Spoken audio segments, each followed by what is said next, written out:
বুধবার সাহিত্য সম্রাট বঙ্কিমচন্দ্র চট্টোপাধ্যায়ের ১৮৬তম জন্ম জয়ন্তী উপলক্ষে রাজ্যের তথ্য ও সংস্কৃতি দপ্তর আগরতলা রবীন্দ্র শতবার্ষিকী ভবনে এক আনুষ্ঠানিক অনুষ্ঠানের আয়োজন করে। এই বিশেষ অনুষ্ঠানে মন্ত্রী সুশান্ত চৌধুরী সহ দপ্তরের ঊর্ধ্বতন কর্মকর্তারা উপস্থিত ছিলেন। অনুষ্ঠানের শুরুতে সাহিত্য সম্রাটের প্রতিকৃতিতে মালাঞ্জলি ও পুষ্পাঞ্জলি অর্পণ করা হয়। এই অনুষ্ঠানে বঙ্কিমচন্দ্র চট্টোপাধ্যায়ের বিখ্যাত রচনাগুলি থেকে পাঠ, সাংস্কৃতিক অনুষ্ঠান এবং আলোচনা সভা অনুষ্ঠিত হয়।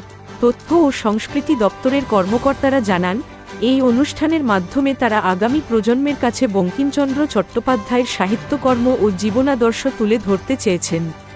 উল্লেখ্য, বঙ্কিমচন্দ্র চট্টোপাধ্যায় বাংলা সাহিত্যের অন্যতম শ্রেষ্ঠ লেখক। তিনি আনন্দমঠ, দেবী চৌধুরানী, কপালকুণ্ডলা ইত্যাদি অমর সাহিত্যকর্ম রচনা করেছেন। তিনি বন্দে মাতরম গানের রচয়িতাও, যা পরবর্তীতে ভারতের জাতীয় সঙ্গীত হিসেবে গৃহীত হয়। উপস্থিত থাকতেন, কিন্তু উনি বিশেষ কাজে দিল্লিতে আছেন, তাই আমাকে বলা হয়েছে আজকের অনুষ্ঠানে উপস্থিত থাকার জন্য। আমরা যতটুকু জেনেছি, যতটুকু বুঝেছি, যে বঙ্কিমচন্দ্রকে নিয়ে বলার যে জ্ঞানের পরিধি থাকা প্রয়োজন, এখানে বিভিন্ন রিসোর্স পার্সনরা বক্তব্য রেখেছেন, কিন্তু সেটা এখনো সম্পূর্ণ আমাদের মনে হয়। অনেক সময় প্রয়োজন,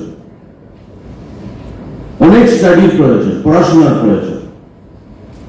অরবিন্দ বলেছিলেন, ঋষি অরবিন্দ, যে Bankimchandra was a stylish poet, but later on he emerged as a nation builder. একটা স্টাইলিশ কবি হিসেবে সে নিজেকে যাত্রাপথ শুরু করেছিল, কিন্তু পরবর্তী সময়ে সে ন্যাশন বিল্ডার হিসেবে নিজের পরিচয় ঘটিয়েছে। কিভাবে? তার কর্মপন্থার মাধ্যমে, তার কর্মসূচির মাধ্যমে, তার কোয়ালিটির মাধ্যমে। একদিকে প্রশাসনে ছিল কালেক্টর হিসেবে, আবার লেখনের মাধ্যমে বিভিন্ন সময়ে তার নিজের পরিচিতি ঘটিয়েছে। এই যে প্রতিভা, সেই প্রতিভা আমরা দেখেছি স্বাধীনতা আন্দোলনের সময় ভারতবর্ষে অনেক ছিল, কিন্তু তারা পারত প্রতিষ্ঠিত হতে, নিজের কেরিয়ার সম্পর্কে যদি তারা ভাবত সঠিকভাবে, কিন্তু তারা কখনো নিজের কেরিয়ার সম্পর্কে ভাবেনি। ভেবেছে দেশকে স্বাধীনতা করতে হবে। এবং বঙ্কিমচন্দ্র পরিষ্কার ভাষায় বলেছিলেন, is it desirable to die before accomplishing our goal? আমাদের যে কর্ম, আমাদের যে গোল, সেটা লক্ষ্যে না পৌঁছানো পর্যন্ত আমাদের মৃত্যু বরণ করা বা মৃত্যু হওয়াটা কাঙ্ক্ষিত নয়। একটা জুলুম, একটা স্পৃহা, মনের মধ্যে একটা টেনাসিটি সবসময় কাজ করত, যে দেশকে স্বাধীনতা এনে দিতে হবে।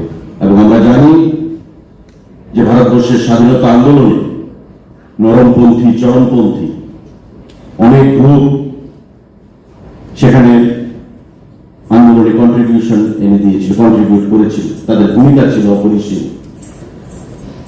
মহাত্মা গান্ধী নরমপন্থী আন্দোলনের সেখানে নেতৃত্ব দিয়েছিলেন, ফাদার অফ দ্য নেশন। চরমপন্থী একটা গ্রুপ ছিল যারা মহাত্মা গান্ধীর আদর্শকে, পলিসিকে বিরোধিতা করত, করে তারা তাদের মতো করে অ্যাগ্রেসিভ ভাবে স্বাধীনতা আন্দোলনে তারা যুক্ত হয়েছে।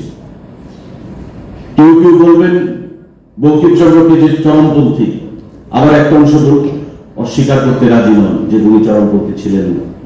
কিন্তু আমি বলব, যেমন মনীষীরা ভারতবর্ষের স্বাধীনতা আন্দোলনে অংশগ্রহণ করেছিলেন, যারা সক্রিয়ভাবে একটা ইন্টেলিজেন্সিয়া হিসেবে কাজ করেছে, বঙ্কিমচন্দ্র তাদের মধ্যে অন্যতম।